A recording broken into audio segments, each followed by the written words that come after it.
Everyone, we just got home from seeing Nobody Part 2. I love the original Nobody that came out several years ago with Bob Odenkirk, Connie Nielsen. We got Christopher Lloyd in there. They're back. The whole family is back. RZA's back as his brother. And this time, pretty much we catch up with Hutch years later. He's trying to pay off his debt to the organization he used to work for. They paid off his debt with the Russian mob to smooth things over, so he stopped coming after his family.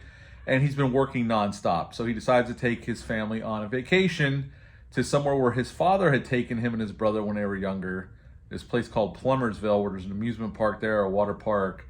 And he has fond memories of that. Matter of fact, he says in the movie it's the only trip his father ever took them on, and he has very fond memories of that time.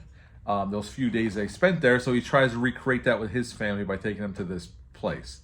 And knowing what happened in the first film, pretty soon Hutch finds himself, him and his family, in trouble with the local authorities and the local crime lord, because Hutch takes some matters into his own hands, and we get some badass action scenes, and our finale takes place in an amusement park, and Hutch and his family, his father, RZA, his wife gets more, Connie Nielsen gets more to do here as well. His whole family gets a little more to do here, which I appreciated. And Sharon Stone's in this movie as well. She's our main bad guy.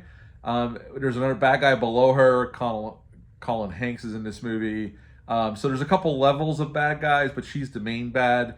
And then we get, like I said, we get this final action scenes in this amusement park that pretty much they set booby traps like he did in the first film at that factory that he worked for. And that's pretty much the end of Nobody 2.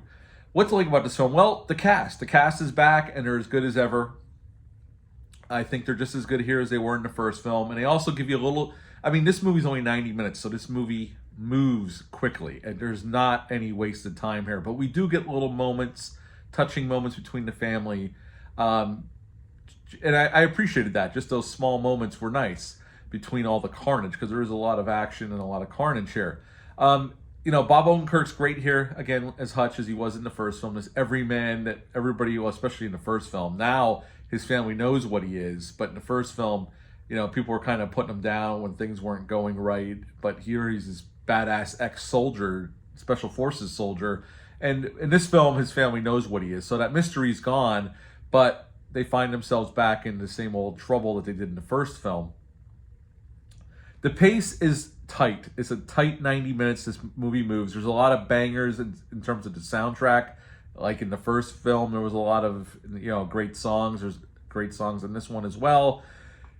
I would say my one negative that I have would be Sharon Stone's performance. At times I dug it, and at times she's almost like a Looney Tunes cartoon. She's so over the top. There's a way to do over the top and shoot a scenery where it's glorious. Stephen Mott from The Graveyard Shift is a perfect example of how to shoot a shit out of the scenery, but still be believable in it. Sharon Stone goes so crazy that at moments it took me, I'm like, yeah, I don't buy this. But that doesn't take out the fact this is a fun-ass R-rated, hard R-rated action film. Like I said, nice and tight, moves fast. We get all those character beats, but we get the action we're there for. We just want to see Hutch kill a bunch of people, and we get that in spades. So at the end of the day, I would give Nobody Part 2 an 8.5 out of 10. 8.5 out of 10 for Nobody 2. Have you seen this one yet? Leave a comment down below. Let me know. Do you want to see it? What did you think of the first one? Leave a comment down below. Let me know. That's it for this review. I'll be back soon with some more. But until next time, bye.